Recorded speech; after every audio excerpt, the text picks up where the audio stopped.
Yo, what up? Welcome to another episode of the Oakland Warriors podcast. I'm Patrick, flying solo today. This evening, the Golden State Warriors beat the Philadelphia 76ers in a game that the Warriors started slow like they are prone to do. And it was kind of a sluggish showing for a while. Seth Curry was taking it to the Warriors.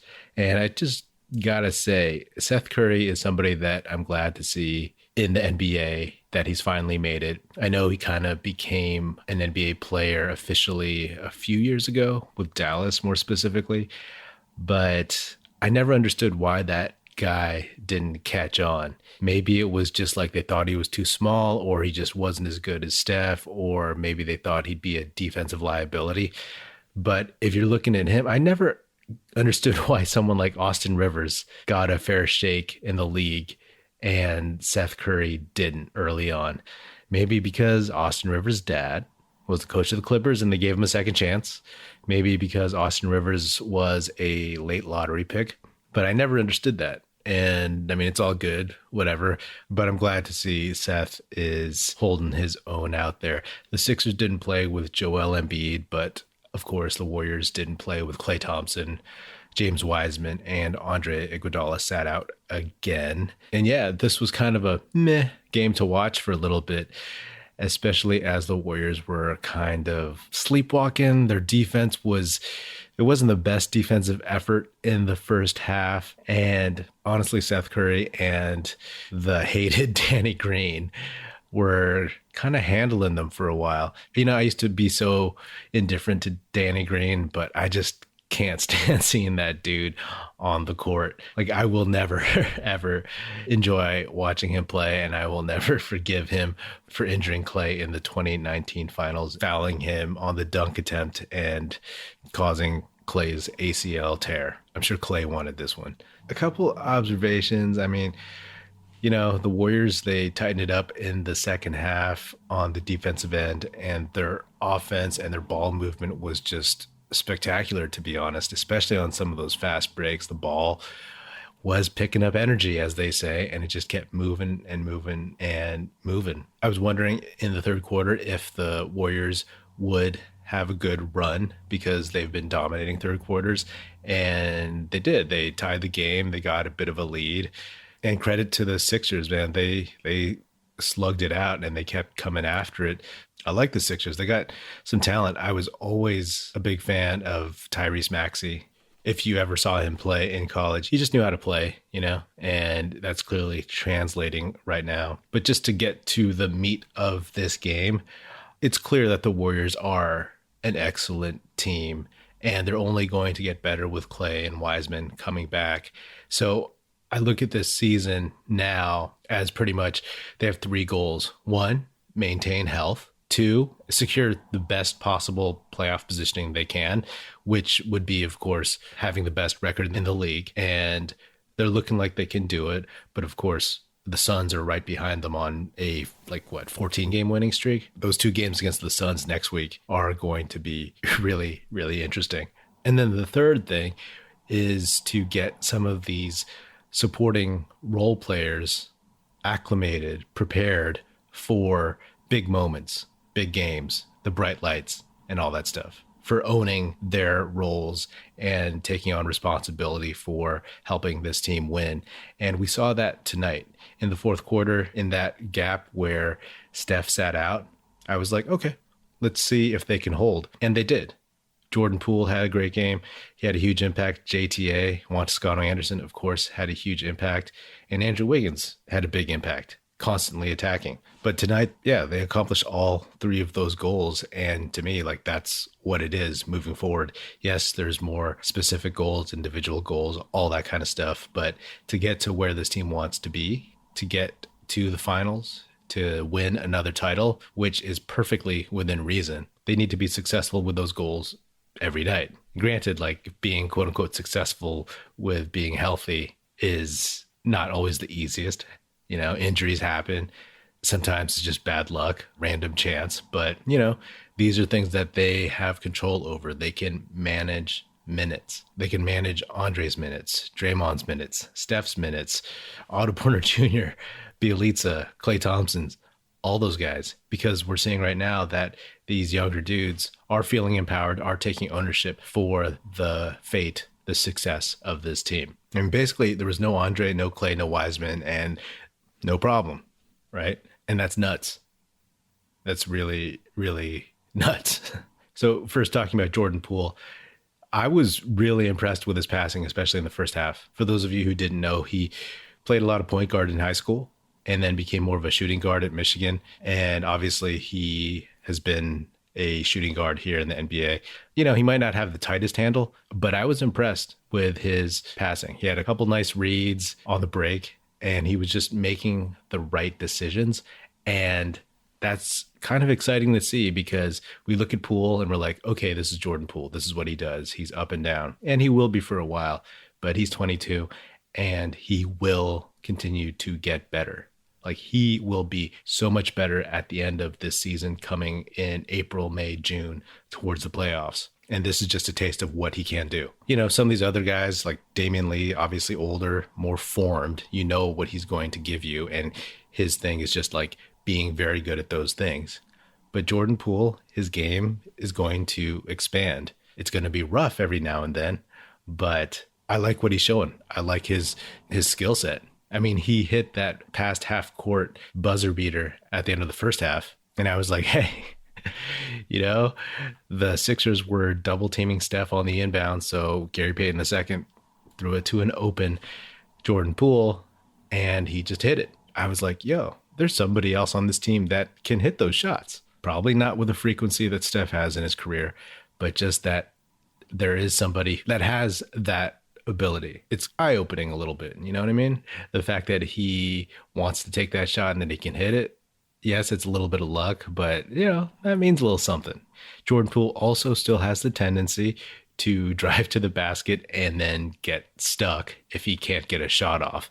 Sometimes he will jump up in the air and throw it backwards, and if he's lucky, it'll land in a Warriors player's hand, but a few times it ended up either out of bounds or as a turnover to the Sixers. So that's just something I noticed earlier in the season, which he still, I guess, tends to do. But, you know, hopefully he'll clean that up as the season goes on. Andrew Wiggins continues to be aggressive. I'm looking for a fist pump every game, and I saw one tonight.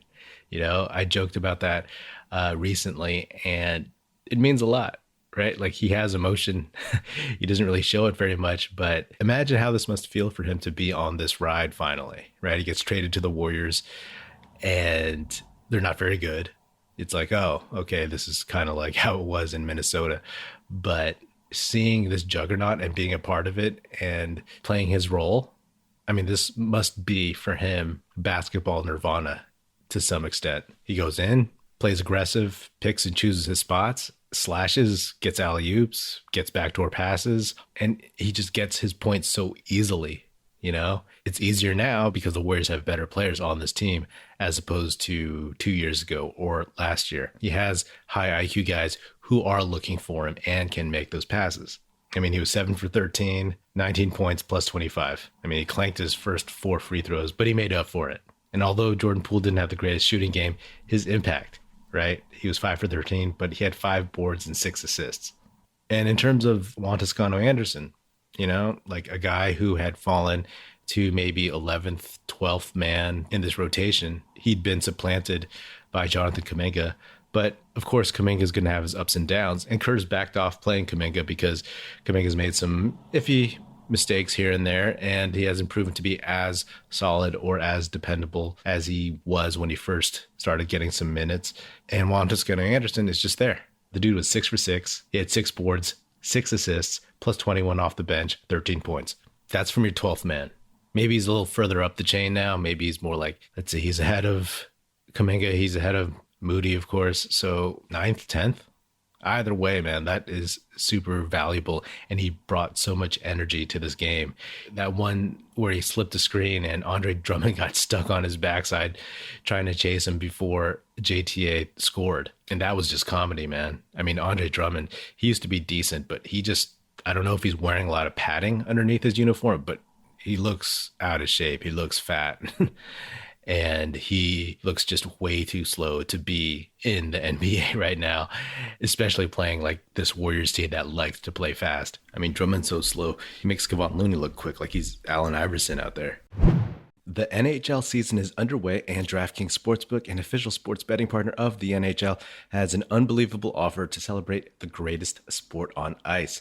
New customers can bet just $1 on any NHL game and win $100 in free bets if either team scores a goal. Doesn't matter if it's a one-time clapper or a deft deflection, however they light the lamp, you win. If Sportsbook isn't available in your state yet, DraftKings won't leave you empty-handed. Everyone can play for huge cash prizes all season long with DraftKings daily fantasy sports contests. Basketball, football, UFC, you name it. DraftKings is giving all new customers a free shot at millions of dollars in total prizes with their first deposit. Download the DraftKings Sportsbook app now, use promo code TBPN, throw down $1 on any NHL game, and win $100 in free bets if either team scores a goal. This week, one puck in the net nets you a big win with promo code TBPN at DraftKings Sportsbook, an official sports betting partner of the NHL. Must be 21 or older. New Jersey, Indiana, or Pennsylvania only. New customers only. Minimum $5 deposit and $1 wager required. One per customer. Restrictions apply. See DraftKings.com/sportsbook for details.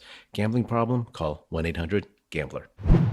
And Draymond himself, he almost had a triple-double. He had 10 points, 9 rebounds, 7 assists while he was battling foul trouble. He got his 4th foul in the second quarter, and he didn't pick up another. A couple other things to note. I'm always amazed by Gary Payton's ability to literally just pretty much from a standstill rise up and dunk the ball. I mean, that is an athletic gift that really helps the Warriors, especially when Andre's not able to play in the dunker spot and Wiseman's been out, can't play in the dunker spot. I mean, you got Wiggins, you got Payton, and he just floats, you know what I mean? He floats from a standstill. And I'm like, dang, we got this guy on a minimum, and the Warriors had cut him so that his contract wouldn't be guaranteed, and anyone else could have picked him up, and no one did. That's value. And lastly, Otto Porter Jr., the dude was 4 for 5 from 3, 12 points. I know the corny thing is to give him the nickname Automatic. I didn't come up with that. I'm glad I didn't come up with that, but the dude is automatic. I swear, like every time he shoots it, I think it's going in, and he's a great shooter, but these have to be the most wide open shots he's ever had in his career. Like no one is paying that much attention to him on the wing. And when he catches it, I just don't see anyone around him. So he must be enjoying playing in this Warriors offense with all these other weapons that they have, because he's just hanging out, coming down on the break, and it's like puts his hand up, somebody spots him, and you just think it's going in. And tonight it did 80% of the time. So yeah, this was a great way to show out on ESPN on a nationally televised game. Other guys in the league, other teams, other fans must be like, who are these other dudes on the Warriors that are all of a sudden a threat? It is so awesome just to have all these different wings to insert into the game. And like I said, you didn't even have Andre Iguodala available. And at some point later in the season, you'll probably see more of Moses Moody and Jonathan Kuminga on the wing. But yeah, hopefully the Warriors can stay healthy for the most part. I mean, there will be injuries, right? The squad is a little bit old, and some other free agent pickups are injury prone, but that's the benefit of having a deep bench. If you got a little bump, hey, let's be cautious. Why don't you sit out for a while? Otto Porter Jr. sat out for a couple games. Andre Iguodala's been sitting out for the last 3 or 4, and I'm totally fine with that. I've said it before. Put him on ice as long as you need to. You know what you need him for. Make sure he's available and ready for that. But yeah, right now, they're number 1 in the West, number 1 in the NBA in terms of record. And the role players, the Jordan Pooles, the Andrew Wiggins, the JTAs, they're feeling the spotlight and they're thriving in it, legit. And that's going to pay huge dividends in the second half of the season and deep into the playoffs.